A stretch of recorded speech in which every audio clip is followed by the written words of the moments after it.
اور اس میں ہمیشہ رہنے پر یقین رکھنا، یہ بھی ایمان کی ایک شاخ ہے۔ دوزخ کی وعید و عذاب اور اس کی ہمیشگی پر ایمان لانا، یہ بھی ایمان کی ایک شاخ ہے۔ اللہ عز و جل سے محبت کرنا،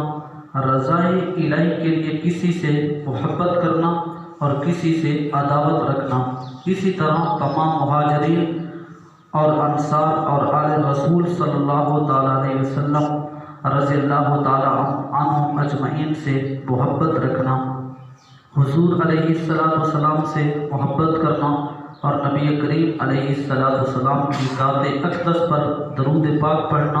اور نبی کریم علیہ السلام کی سنت کی پیروی کرنا، یہ ساری چیزیں ایمان کا حصہ ہیں۔ اخلاص اختیار کرنا، وہ عمل جس کے اندر اخلاص نہیں ہے وہ اللہ کی بارگاہ میں قبول نہیں ہے۔ جو بھی کام کیا جائے خلوص نیت کے ساتھ کیا جائے۔ ریاکاری اور منافقت کو ترک کر دینا، اگر آپ کا عمل دکھلاوے کے لیے ہے تو اس کے اندر بھی قبولیت نہیں ہے۔ اپنے کسی مومن بھائی سے منافقت کرنا، یہ بھی اہل ایمان کے لیے جائز نہیں ہے، کیونکہ جو منافق بندہ ہے وہ جہنم کا ایندھن بنے گا۔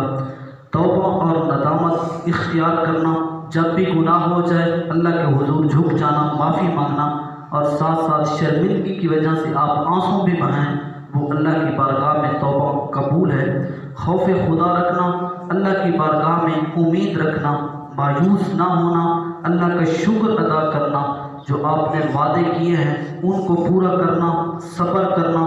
تواضع انکساری اختیار کرنا، بڑوں کی تعظیم کرنا، چھوٹوں پر شفقت کرنا، تقدیر پر راضی رہنا، اللہ عز و جل پر توکل اور بھروسہ کرنا، فخر غرور اس کو چھوڑ دینا، اپنی تعریف کرنے سے بچنا، اپنے آپ کو گناہوں سے پاک اور صاف نہ سمجھنا، حسد نہ کرنا، بلا وجہ شرعی کسی سے دشمنی نہ کرنا، غصے کو چھوڑ دینا، خیانت اور کسی کے متعلق بدگمانی اور فریب سے بچنا، دنیا کی محبت کو چھوڑ دینا، مال و دولت جاہ و مرتبہ کی محبت دل سے نکال دینا، اللہ عز و جل کی وحدانیت کا زبان سے اقرار کرنا، قرآن مجید کی تلاوت کرنا، علم سیکھنا، دوسروں کو سکھانا۔ اللہ تعالیٰ سے دعا ہے کہ اللہ تعالیٰ ہم سب کو ایمان کی جتنی بھی شاخیں ہیں ان پہ عمل کرنے کی توفیق عطا فرمائے۔